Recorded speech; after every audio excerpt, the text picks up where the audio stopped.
یوم یکشف عن ساق ویدعون الی السجود فلا یستطیعون۔ اللہ تعالیٰ نے فرمایا کل قیامت والے دن اللہ تعالیٰ پنڈلی کی تجلی کو ظاہر فرمائیں گے، سارے مسلمان، سارے ایمان والے دنیا کے اندر نمازیں پڑھتے رہے،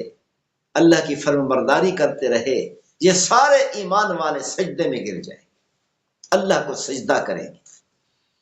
حشر کے میدان میں قیامت والے دن سارے سجدے میں پڑے ہوں گے، فلا یستطیعون، لیکن یہ لوگ جنہوں نے دنیا کے اندر اللہ کی نافرمانی کی، اللہ پر ایمان لے کر نہیں آئے، پیغمبر صلی اللہ علیہ وسلم پر ایمان لے کر نہیں آئے، آخرت پر ایمان لے کر نہیں آئے، قرآن پر ایمان لے کر نہیں آئے، جنہوں نے صحیح زندگی نہیں گزاری، کل قیامت والے دن وہ سجدہ کرنا چاہیں گے کہ جس طرح مسلمانوں نے سجدہ کیا ہوا ہے اسی طرح ہم بھی سجدے میں گر جائیں، ہم بھی سجدہ کریں تاکہ ہمیں شرمندگی نہ ہو۔ تو اللہ تعالیٰ نے فرمایا یہ سجدہ نہیں کر سکیں گے، اللہ تعالیٰ ان کی پیٹھ کو تختے کی بنا دے گا، اس طرح مضبوط بنا دے گا پیٹھ کو کہ یہ جھک نہیں سکیں گے، سجدہ نہیں کر سکیں گے۔ یدعون الی السجود فلا یستطیعون خاشعۃ ابصارهم ترہقهم ذلہ، تو اس وقت ان کی آنکھیں جھکی ہوں گی، ان پر ذلت چھائی ہوئی ہوگی، یہ سب سجدہ کر رہے ہیں اللہ کو، اللہ کے سامنے سب سجدے میں پڑے ہیں، لیکن ان کو سجدہ کرنے کی ہمت اور طاقت نہیں، یہ سجدہ نہیں کر سکے۔ وقد كانوا يدعون الى السجود وهم سالمون، کیونکہ دنیا کے اندر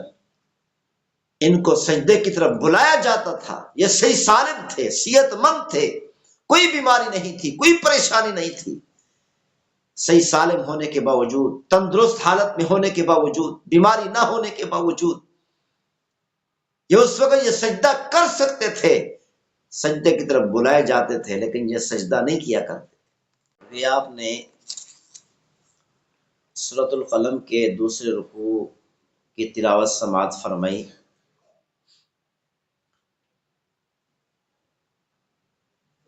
جو حضرات قرآن مجید فرقان حمید کی تلاوت صحیح کرنا چاہتے ہیں، تلفظ، حروف کی ادائیگی اچھی بنانا چاہتے ہیں، ان کو چاہیے کہ یہ مشق بار بار سماعت فرمائیں، تو انشاءاللہ بہت فائدہ ہوگا۔ ابھی آپ کے سامنے سورۃ القلم کے دوسرے رکوع کا خلاصہ بیان کیا جا رہا ہے۔ تمام حضرات عمل کی نیت سے، ذوق شوق سے اور محبت سے سماعت فرمائیں۔ اللہ تعالی نے ارشاد فرمایا ان للمتقین عند ربهم جنات النعیم، کہ اللہ تعالی نے اپنے پاس سارے باغات، ساری جنتیں متقین کے لیے ہی پیدا فرمائی ہیں۔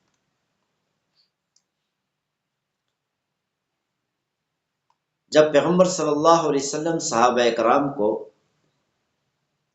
یہ بتاتے تھے کہ قیامت والے دن مسلمانوں کو، ایمان والوں کو، تقوی والوں کو، اللہ تعالیٰ سے ڈرنے والوں کو جنتیں ملیں گی، باغات ملیں گی، حور و غلمان ملیں گی، جنت کی اعلیٰ قسم کی نہریں ملیں گی، طرح طرح کی نعمتیں قیامت والے دن ملیں گی، آسائشیں ملیں گی، راحت ملے گا، سکون سے زندگی گزاریں گے۔ تو کافر جب یہ بات سنتے تو کافر کہتے کہ ہم کل قیامت والے دن جیسے ہم دنیا کے اندر مزے سے رہتے ہیں، کوئی پریشانی، کوئی ٹینشن نہیں، دولت ہے، سرداری ہے، عیش و عشرت ہے، کھانا پینا ہے، رہن سہن ہے، مرنے کے بعد بھی اسی طرح ہمیں مزے والی زندگی ملے گی، اچھی زندگی ملے گی، اچھا رہن سہن ملے گا، اچھا کھانا پینا ملے گا، اعلیٰ قسم کی ہمیں رہائش ملے گی۔ تو اللہ تعالیٰ نے فرمایا افنجعل المسلمین کالمجرمین، کیا یہ کافر لوگ یہ سمجھتے ہیں کہ ہم کل قیامت والے دن مسلمانوں کو کافروں کی طرح، مجرمین کی طرح، جرم کرنے والوں کی طرح، گناہ کرنے والوں کی طرح، اللہ کی نافرمانی کرنے والوں کی طرح بنا دیں گے؟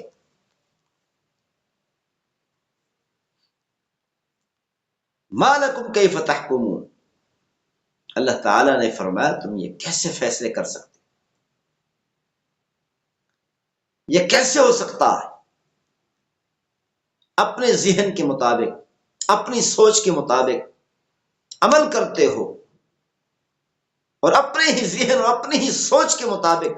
باتیں بناتے ہو کہ ہم کل قیامت والے دن مزے سے زندگی گزاریں گے۔ تو اللہ تعالیٰ نے فرمایا یہ مسلمان اور کافر قیامت والے دن برابر نہیں ہو سکے گے۔ جنہوں نے دنیا کے اندر آسائش والی زندگی گزاری، اللہ کی نافرمانی میں زندگی گزاری، ہاں جی، مزے سے زندگی گزاری، اللہ کے فرمان کی پرواہ نہیں کی، اللہ کے احکامات کی پرواہ نہیں کی، قرآن کی پرواہ نہیں کی، اللہ اور اس کے رسول کے پرواہ نہیں کی، ظلم و ستم سے زندگی گزاری، تو اللہ تعالیٰ نے فرمایا یہ کیسے ہو سکتا ہے کہ یہ مسلمانوں کے برابر ہو جائیں قیامت والے دن؟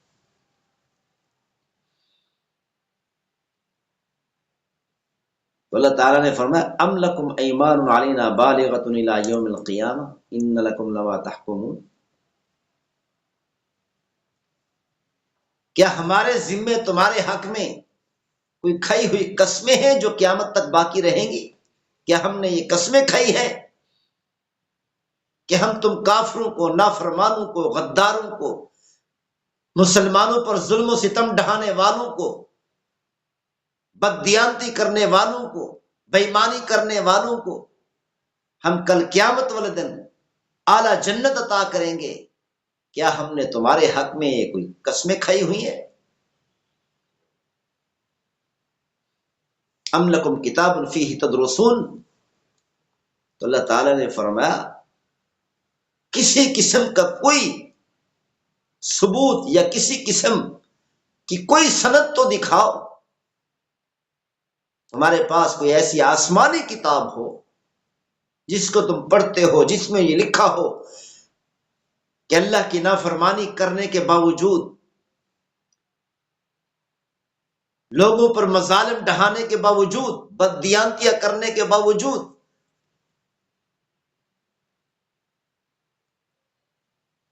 تمہیں قیامت والے دن جنتیں ملیں گی، باغات ملیں گے، سکون والی زندگی ملے گی، مزے والی زندگی ملے گی؟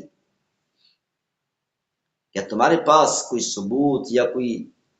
ایسی شہادت یا کوئی سند ہے،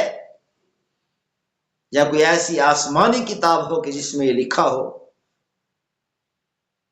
جس پر تم عمل کرتے ہو، جس کو تم پڑھتے ہو، جس میں یہ لکھا ہو کہ تم اس کے مطابق اپنے عقائد بنا رہے ہو؟ تو اللہ تعالیٰ نے فرمایا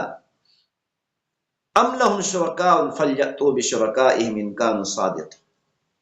کیا تمہارے پاس خدائی شرکاء ہے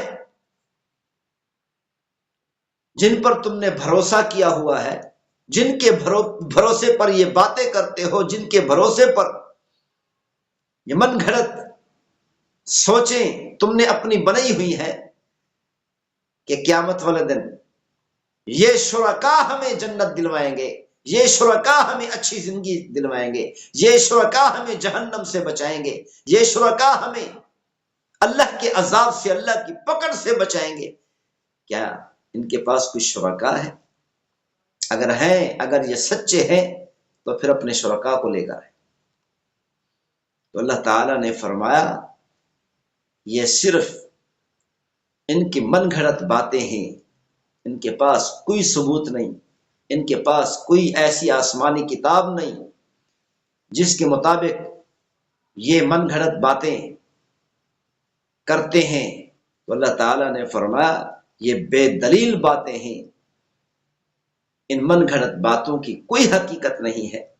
کوئی بنیاد نہیں۔ یوم یکشف عن ساق ویدعون الی السجود فلا یستطیعون، اللہ تعالیٰ نے فرمایا کل قیامت والے دن اللہ تعالیٰ پنڈلی کی تجلی کو ظاہر فرمائیں گے، سارے مسلمان، سارے ایمان والے دنیا کے اندر نمازیں پڑھتے رہے، اللہ کی فرم برداری کرتے رہے، یہ سارے ایمان والے سجدے میں گر جائیں، اللہ کو سجدہ کریں گے۔ حشر کے میدان میں قیامت والے دن سارے سجدے میں پڑے ہوں گے۔ فلا یستطیعون، لیکن یہ لوگ جنہوں نے دنیا کے اندر اللہ کی نافرمانی کی، اللہ پر ایمان لے کر نہیں آئے، پیغمبر صلی اللہ علیہ وسلم پر ایمان لے کر نہیں آئے، آخرت پر ایمان لے کر نہیں آئے، قرآن پر ایمان لے کر نہیں آئے، جنہوں نے صحیح زندگی نہیں گزاری، کل قیامت والے دن وہ سجدہ کرنا چاہیں گے کہ جس طرح مسلمانوں نے سجدہ کیا ہوا ہے اسی طرح ہم بھی سجدے میں گر جائیں، ہم بھی سجدہ کریں تاکہ ہمیں شرمندگی نہ ہو۔ تو اللہ تعالیٰ نے فرمایا یہ سجدہ نہیں کر سکیں گے، اللہ تعالیٰ ان کی پیٹھ کو تختے کی بنا دے گا، اس طرح مضبوط بنا دے گا پیٹھ کو کہ یہ جھک نہیں سکیں گے، سجدہ نہیں کر سکیں گے۔ یدعون الی السجود فلا یستطیعون خاشعۃ ابصارهم ترہقهم ذلہ، تو اس وقت ان کی آنکھیں جھکی ہوں گی، ان پر ذلت چھائی ہوئی ہوگی، یہ سب سجدہ کر رہے ہیں اللہ کو، اللہ کے سامنے سب سجدے میں پڑے ہیں، لیکن ان کو سجدہ کرنے کی ہمت اور طاقت نہیں، یہ سجدہ نہیں کر سکے۔ وقد كانوا يدعون الى السجود وهم سالمون، کیونکہ دنیا کے اندر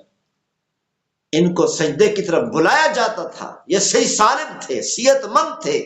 کوئی بیماری نہیں تھی، کوئی پریشانی نہیں تھی، صحیح سالم ہونے کے باوجود، تندرست حالت میں ہونے کے باوجود، بیماری نہ ہونے کے باوجود یہ اس وقت یہ سجدہ کر سکتے تھے، سجدے کی طرف بلائے جاتے تھے لیکن یہ سجدہ نہیں کیا کرتے۔ فذرنی ومن یکذب بہذا الحدیث،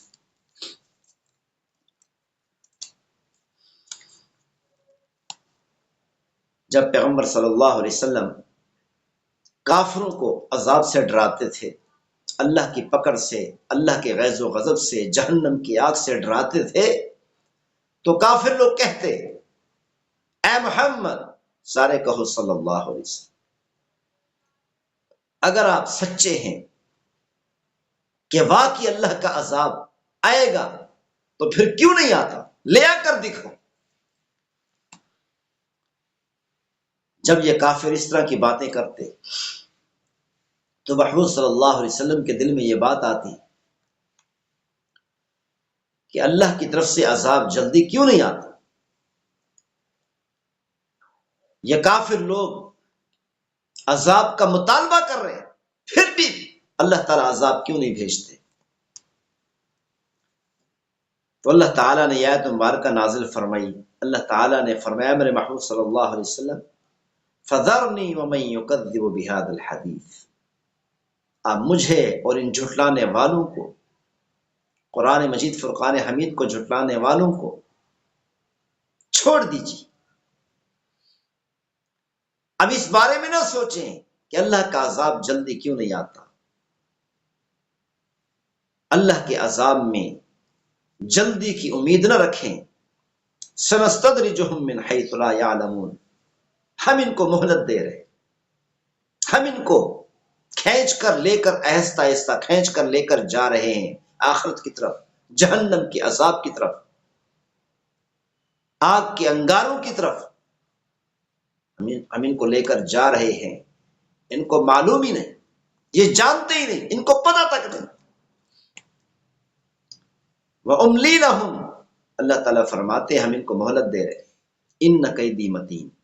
ہماری تدبیر بڑی مضبوط ہے، ہماری پکڑ بھی بڑی سخت ہے۔ جب ہم ان کو پکڑیں گے، اپنے عذاب میں گرفتار کریں گے، ہماری اس میں حکمتیں ہیں کہ ہم نے ان کو مہلت دی ہوئی، اپنے حکمت سے ان کو مہلت دے رکھی ہے۔ آپ کو پریشان ہونے کی ضرورت نہیں، جب ہم پکڑیں گے تو پھر ہماری پکڑ سے دنیا کی کوئی طاقت ان کو چھڑا نہیں سکے۔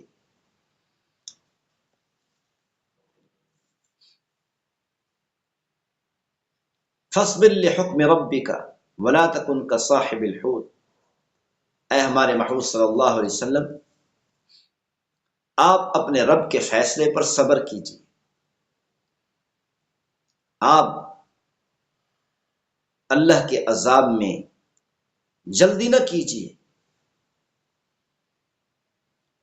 مچھلی والے پیغمبر علیہ السلام کی طرح آپ نہ ہو جائیے کہ حضرت یونس علیہ السلام نے اپنی قوم کے خلاف بد دعا کی۔ حضرت یونس علیہ السلام نے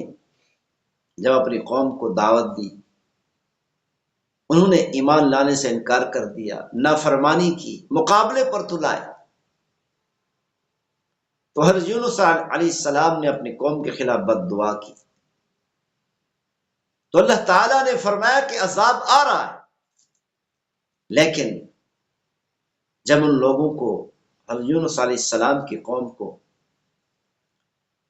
پتہ چلا کہ اب یقیناً اللہ کا عذاب پہنچ رہا ہے، تو وہ ڈر گئے، خوف زدہ ہو گئے، توبہ کر لی، استغفار کیا، اللہ کو منا لیا رو رو کر۔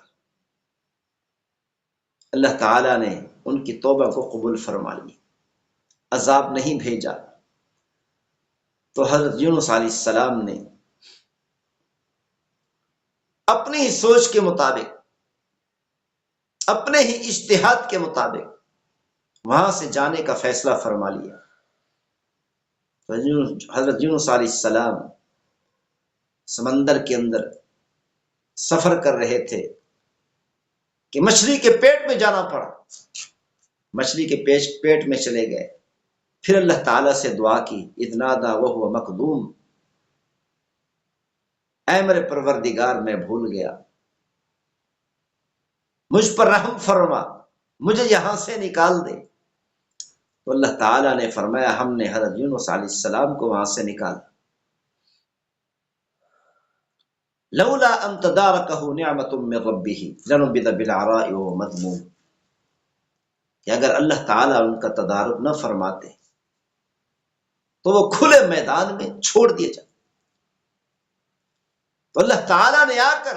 حضرت یونس علیہ السلام کو تھام لیا، فاجتباہ ربہ فجعلہ من الصالحین، اللہ تعالیٰ نے فرمایا ہم نے تو پھر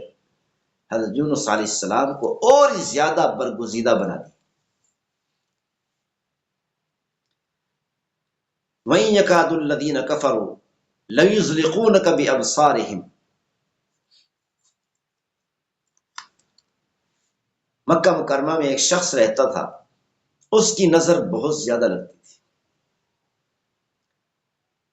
کسی چیز کو بھی دیکھ لیتا، اس کے دیکھنے کی دیر ہوتی فوراً وہ چیز ہلاک ہو جاتی۔ تو کافروں نے کہا اس نظر لگانے والے کافر سے کہ جاؤ محمد صلی اللہ علیہ وسلم کو بھی نظر بد لگاؤ تاکہ وہ بھی ہلاک ہو جائے، نعوذ باللہ من۔ تو وہ شخص پیغمبر صلی اللہ علیہ وسلم کے سامنے آیا، کافی دیر دیکھتا رہا، غور سے دیکھتا رہا، لیکن محبوب صلی اللہ علیہ وسلم کو کوئی تکلیف نہ پہنچی، محبوب صلی اللہ علیہ وسلم کو کوئی پریشانی لاحق نہیں ہوئی۔ تو پھر وہ چلا گیا۔ تو اللہ تعالیٰ نے فرمایا یہ کافر لوگ اپنی نظروں سے آپ کو پھسلانا چاہتے، لیکن جب پیغمبر صلی اللہ علیہ وسلم کا محافظ اللہ ہو، پروردگار ہو، تمام جہانوں کا پالنے والا اللہ ہو، پوری کائنات کا مالک خالق رازق اللہ ہو، تو پھر اس محبوب صلی اللہ علیہ وسلم کو کون نقصان پہنچا سکتا ہے؟ اسی لیے اس شخص نے بڑا زور لگایا، لیکن محبوب صلی اللہ علیہ وسلم کو ذرا بھی تکلیف نہ پہنچی۔ کیوں؟ اس لیے کہ اللہ رب العزت خود اپنے محبوب صلی اللہ علیہ وسلم کی حفاظت فرما رہے، کیونکہ اللہ تعالیٰ نے قرآن مجید فرقان حمید میں خود ارشاد فرمایا واللہ یعصمک من الناس، اے میرے محبوب صلی اللہ علیہ وسلم آپ کو پریشان ہونے کی ضرورت نہیں،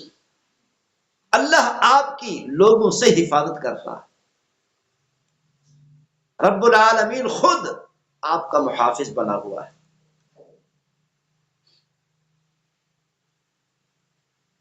سہل بن حنیف رضی اللہ تعالیٰ عنہ صحابی ہیں، وہ بہت حسین و جمیل تھے، بڑے خوبصورت تھے۔ ایک مرتبہ نہا رہے تھے تو ایک نظر بد لگانے والا آدمی وہاں سے گزرا تو کیا دیکھتا ہے کہ بڑا حسین و جمیل آدمی ہے، نہا رہا ہے، تو کہا کیا ہی خوبصورت یہ جسم ہے۔ بس اس کے کہنے کی دیر تھی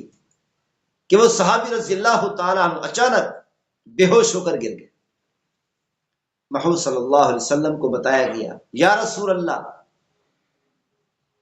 یہ صحابی رضی اللہ تعالیٰ عنہ بچتے ہوئے نظر نہیں آتے کہ کہیں دنیا سے رخصت نہ ہو جائے۔ نظر بد لگانے والے نے نظر بد لگا کر ان کو بے ہوش کر دیا۔ محمد صلی اللہ علیہ وسلم نے فرمایا جس نے نظر بد لگئی ہے اس کو لے کر آئے۔ محمد صلی اللہ علیہ وسلم نے فرمایا اپنا پانی سے منہ دھو ایک برتن میں، تو اپنا منہ دھویا، پھر فرمایا اپنے ہاتھ دھو، اس نے اپنا ہاتھ دھویا، پھر فرمایا اپنے بازو کو دھو، بازو کو دھویا، تو محمد صلی اللہ علیہ وسلم نے وہ پانی اٹھایا، اس بے ہوش صحابی رضی اللہ تعالیٰ عنہ کی گردن پر ڈالا تو فوراً اٹھ بیٹھے۔ اللہ تعالیٰ نے صحت عطا فرمائی، یعنی پیغمبر صلی اللہ علیہ وسلم نے یہ جو نظر بد کا علاج فرمایا یہ وحی کے ذریعے سے علاج فرمایا۔ نظر بد حق ہے، لگ سکتی ہے، بعض اوقات تو اپنی اولاد کو نظر بد والدین کی بھی لگ جاتی، تو اسی لیے جب کوئی اچھی چیز لگے، چاہے اپنی اولاد ہی کیوں نہ ہو، خوبصورت چیز نظر آئے تو اس وقت یہ پڑھ لینا چاہیے بارک اللہ، ما شاء اللہ الا باللہ، لا حول ولا قوت الا باللہ، یہ دعائیں پڑھ لینی چاہیے تاکہ جس اچھی چیز کو دیکھا ہے اس کو نظر بد نہ لگے۔ اور اسی طرح نظر بد سے بچنے کے لیے یہ دعا بھی پڑھنی چاہیے، اعوذ بکلمات اللہ التامات من شر ما خلق، بسم اللہ الذی لا یضر مع اسمہ شیء فی الارض ولا فی السماء وهو السمیع العلیم۔ یہ دعائیں پڑھ کر دم کر لیا کرے، اپنی اولاد پر دم کر لیا کرے، اولاد پر دم کریں گے تو انشاءاللہ نظر بد سے محفوظ رہیں گے، کیونکہ محمود صلی اللہ علیہ وسلم نے حضرت حسن حسین رضی اللہ تعالی عنہما پر